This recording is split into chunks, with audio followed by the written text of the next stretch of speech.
Your manager stops you after a meeting. 5 words. Can we have a quick chat? That's it, nothing else. And yet, before you've even replied, your mind has already started running. Have I done something wrong? Is this about my performance? Did I miss something? Your shoulders tighten, your breathing shakes. Something inside you is already preparing for a difficult conversation that hasn't even started yet. That gap between the trigger and your response is what today's episode is about. By the end, I want you to understand why that reaction happens, why it doesn't mean you're bad at difficult conversations, and what you can begin doing in those first few seconds to give yourself a real choice about how to respond. I've been exploring this myself. I ran a poll recently with a group of Muslim professionals and asked them what actually happens when they're in a difficult moment at work. One of the most common answers was simply these: I go quiet, and another was I ramble and I lose my point. And I recognize both of those because I've experienced both. So this isn't theory, this is something I'm working through myself and want to share what I've been learning. If this is something you've noticed in your own working life, that moment where you react before you had a chance to think, I'd love for you to come and explore this further with me. Now, let's get into why this happens. In the last episode, I explored the idea that difficult conversations are often about much more than the facts themselves.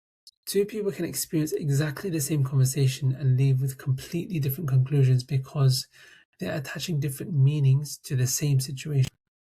That idea changed the way I think about communication, but it also left me with a new question. If conversations become difficult because of the meaning we attach to events, then why do we react so quickly? Why does a simple comment sometimes feel like a personal attack? Why can a piece of feedback stay with us for days?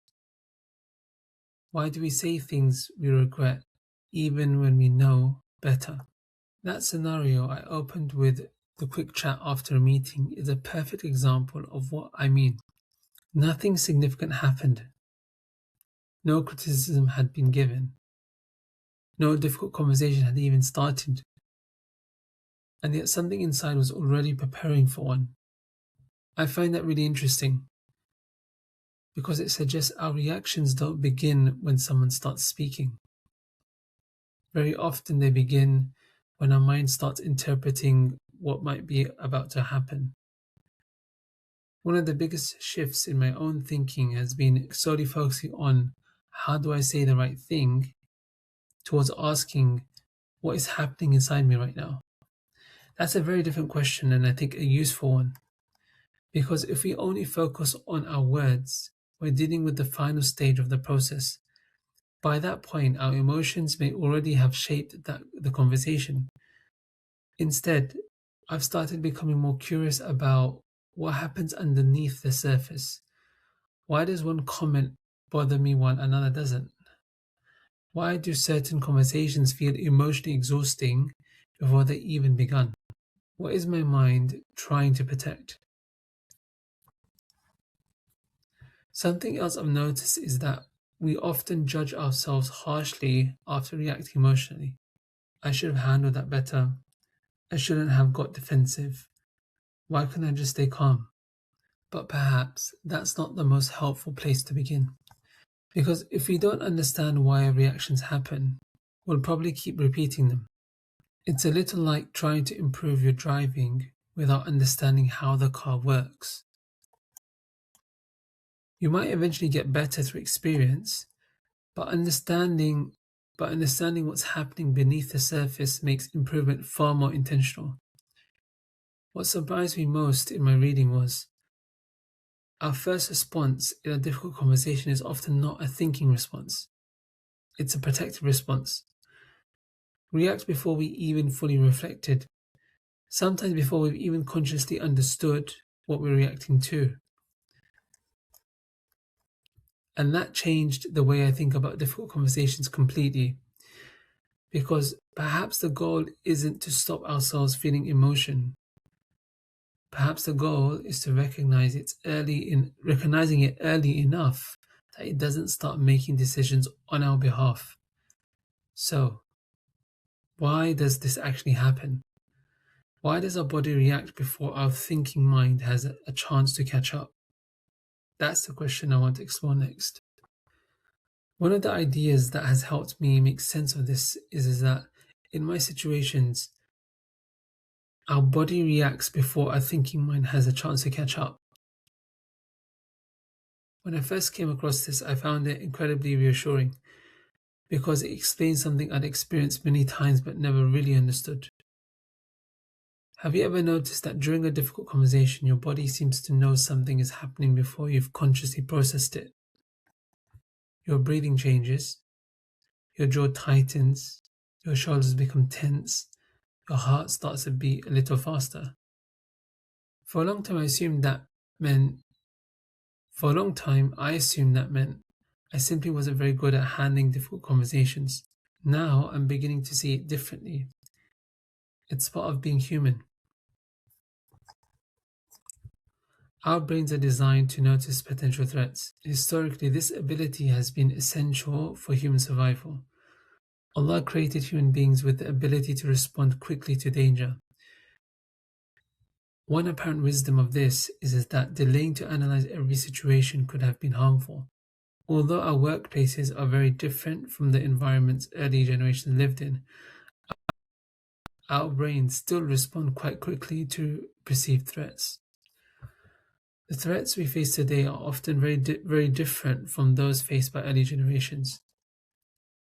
So, in our context, in the workplace context, it might be criticism, embarrassment, failure, rejection, looking incompetent, losing credibility, and being misunderstood.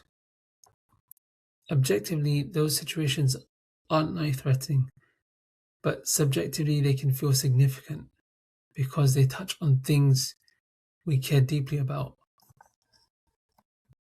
And when something matters to us, our mind and body naturally pay attention. I've been reflecting on how often our professional identity becomes wrapped up in our work. So if someone questions a report we've written, it can feel as though they're questioning us. If someone challenges an idea we've suggested, it can feel like they're challenging our competence. If feedback isn't delivered carefully, it can sometimes feel much bigger than the specific issue being discussed. Obviously, that isn't always what's happening, but it can be what we experience. And I've realized that there are two different things: the external event and our internal experience of it. And that brings me on to another thing I've started to notice, which is how quickly our mind begins creating explanations, sometimes within seconds. Perhaps someone's given a short reply in a meeting, so immediately we wonder, are they annoyed? Perhaps they don't respond to an email, and our mind fills in the gaps, something to the effect of, maybe they're unhappy with my work. A manager asks to see us later. Suddenly we've imagined an entire conversation that hasn't even happened yet.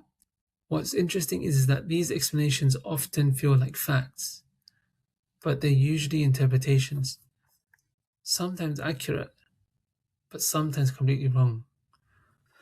The difficulty is that our emotions respond to the interpretation, not necessarily to the reality. The difference between an emotion and a decision. Feeling an emotion doesn't automatically mean acting on it. In fact, emotions can be incredibly useful. They can tell us something important is happening. They can reveal what we value, they can highlight fears we weren't aware of, and they can expose expectations we've been carrying without realizing it. In that sense, emotions are less like instructions and more like indicators on a dashboard. So if a warning light appears in your car, you don't smash that dashboard, but you become curious. You ask, what is it trying to tell me? For example, a fuel light might come on, and then that's information telling me that the car's running out of fuel or has run out of fuel.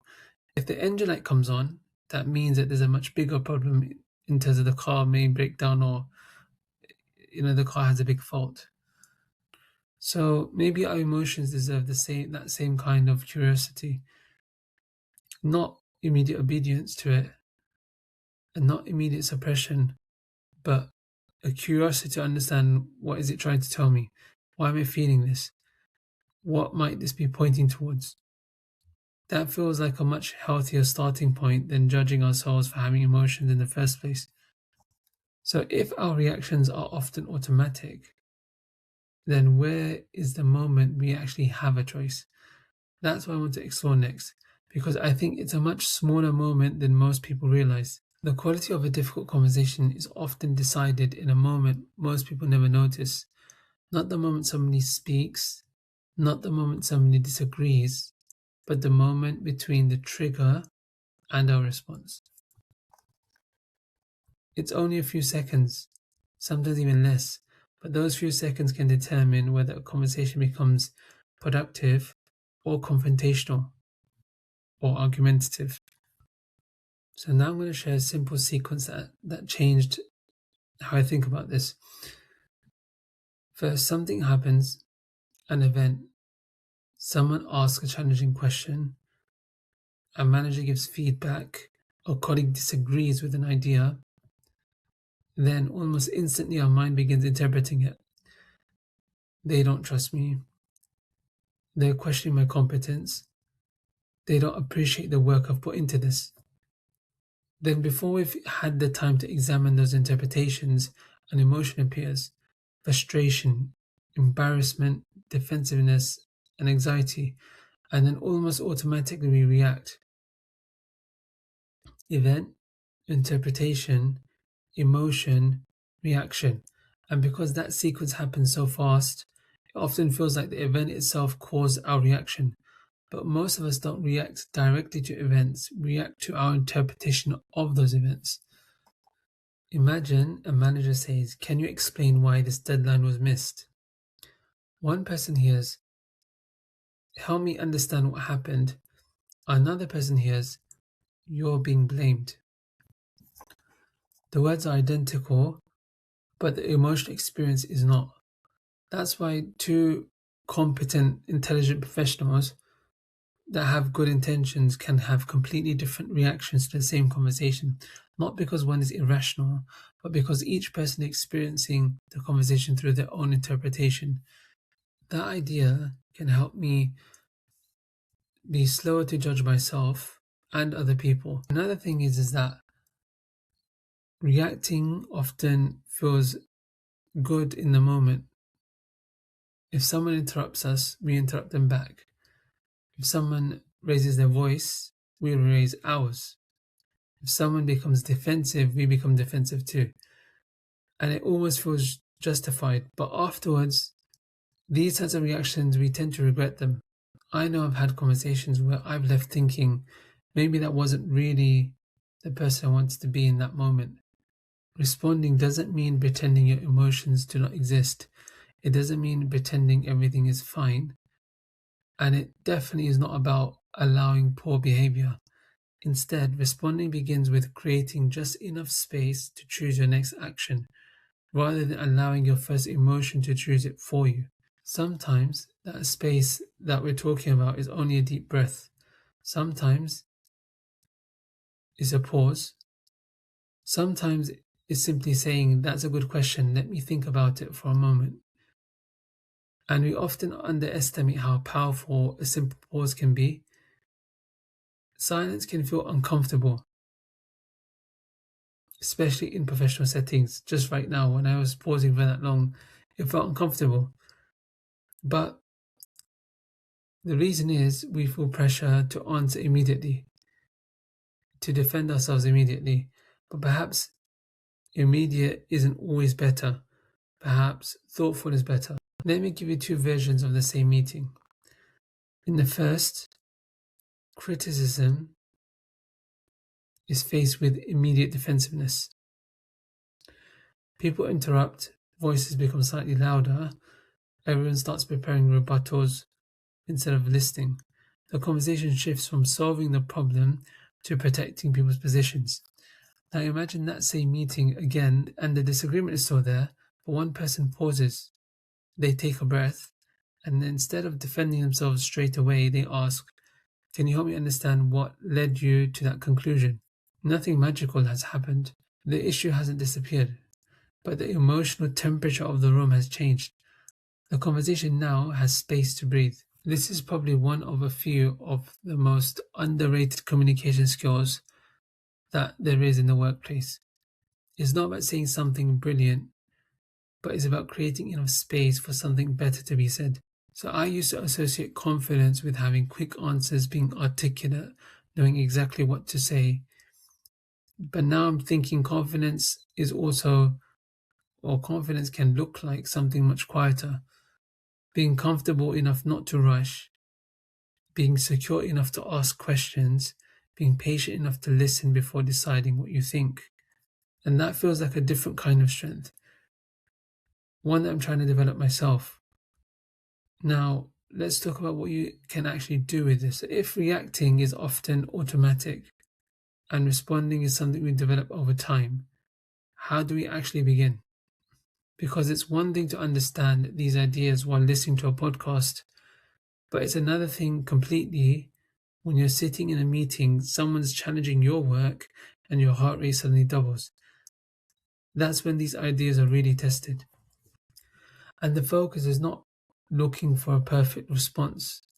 The focus for myself and you would be looking for small moments of progress, because that's how we build good habits.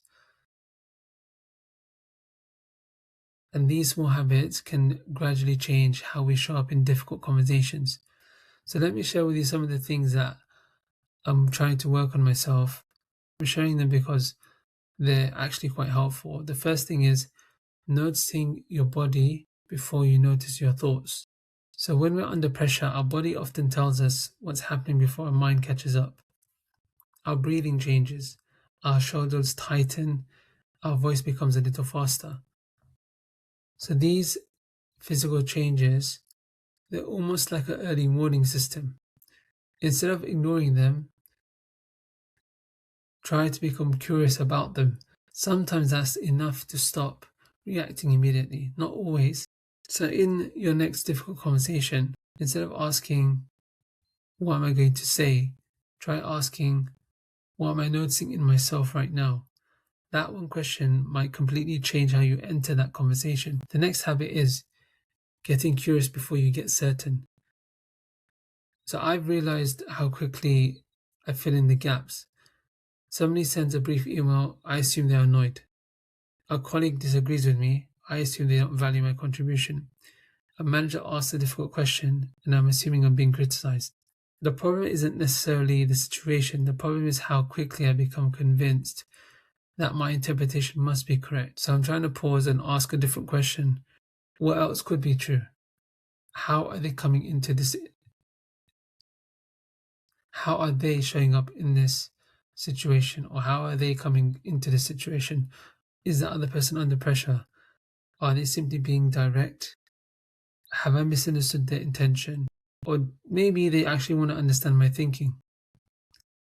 So that question doesn't require me to ignore my feelings, but it reminds me that the first interpretation isn't always the only interpretation.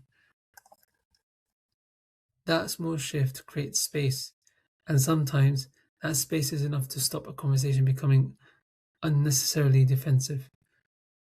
And the last habit is allowing yourself to pause before responding. This one sounds simple, but it's actually quite difficult. Many of us feel that good communicators always have quick answers. I've started wondering whether good communicators are often people who are simply comfortable slowing the conversation down. Sometimes the most helpful response isn't immediate. Sometimes it's, that's a good point. Let me think about that for a moment.